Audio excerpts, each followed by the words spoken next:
Hello, this is Mr. Roy, Good Counsel Bible Study Center, coming to you again with another video Bible lesson. Again, I am just a nobody trying to tell everybody about somebody. If you wish to contact us, you can write us at Good Counsel Bible Study Center, 16440 Andrew Jackson Highway, Lawrenceburg, North Carolina. If you care to email us, email address is gcbiblestudy@mail.com. If you care to give us a phone call, you can call us at 1-910-534-4362.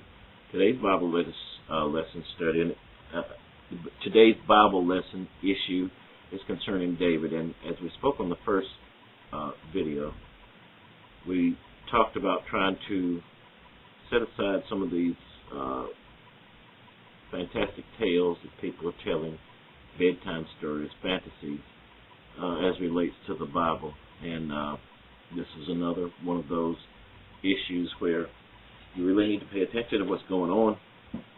And if you learn this, then you can impart these things to your children. Because the Bible plainly says, raise a child in the way that they should go, and when they get old, they won't depart from it.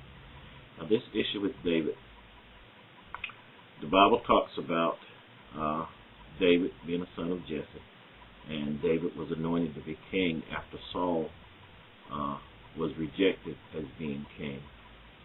And people will tell you through the Bible stories about a little boy that killed a great big giant, but there's nowhere in the Bible where it ever indicated David as being a little boy of any sorts whatsoever.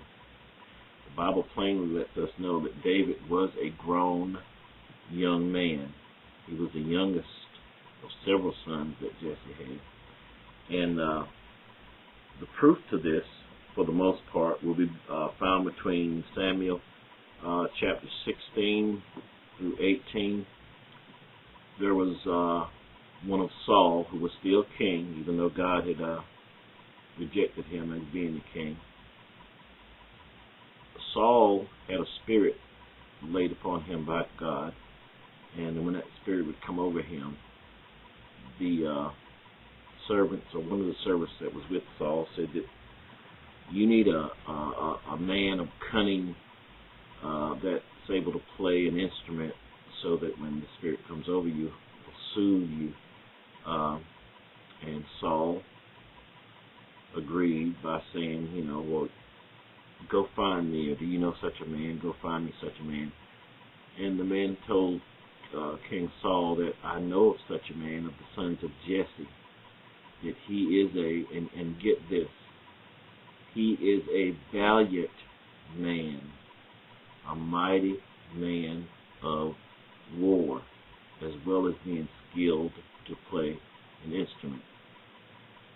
So Saul the king sent for David, and that's what David did, came to Saul, and when he would have the spirit come over him, David would play and it would soothe the spirit. Now, there was an occasion where the Israelite army went up against the Philistines. David did not go. David was at home tending the sheep, and that's probably where this story originated at, about him being a little boy tending sheep. He was tending sheep because he was the youngest son, not because he was a little boy. And the words of Saul and Saul's servant had already proclaimed that we just spoke about, and you really need to get in there and read this for yourself, that David was a valiant man, a man of war, not a little boy with a slingshot. To continue on, they went up against, the Israelite army went up against the Philistine army, and there was one particular leader in the Philistines, and his name was Goliath. And Goliath was doing all kind of, abominable things, so far as things that he said about the God of Israel. And they were afraid of him. Even Saul was afraid of Goliath. David's father, Jesse, sent David to the battlefield, so to speak, to take victuals, or victuals simply is to take some food, a sustenance for his brothers, and to also give a present to the captains of the armies. That that was customary. He'd go take stuff for his own brothers and plus take something for the captains of the army. And he overheard this giant Goliath saying all these terrible, terrible things about the God of Israel. And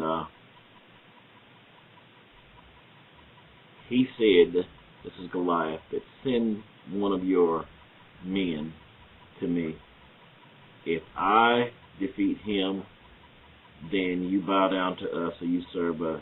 If he defeats me, then we will bow down or serve you. But there was nobody to take up that challenge. But David, when they say little David came along, again, we're talking about a young, grown man that had experience in war.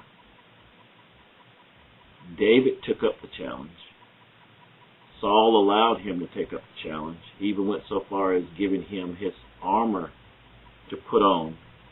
And David, because he said, this armor has not been tried. Not been tried means simply, David had never worn that armor in battle before.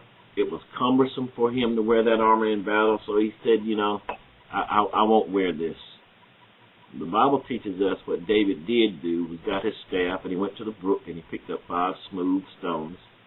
And just about all of us know the conversation after that, how David went to Goliath and he said he comes to him in the name of the Lord. And he took the sling. It was not a slingshot. That thing we're familiar with looks like a Y with rubber bands on it.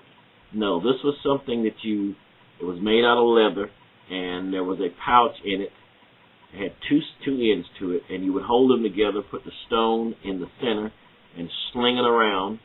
And when you let go one end of the string, the pouch would open up, and if you were good enough at it, that sling would hit whatever it was that it was aimed at. And in this case, the power of God was behind that sling, and it struck Goliath between the forehead because he had on armor.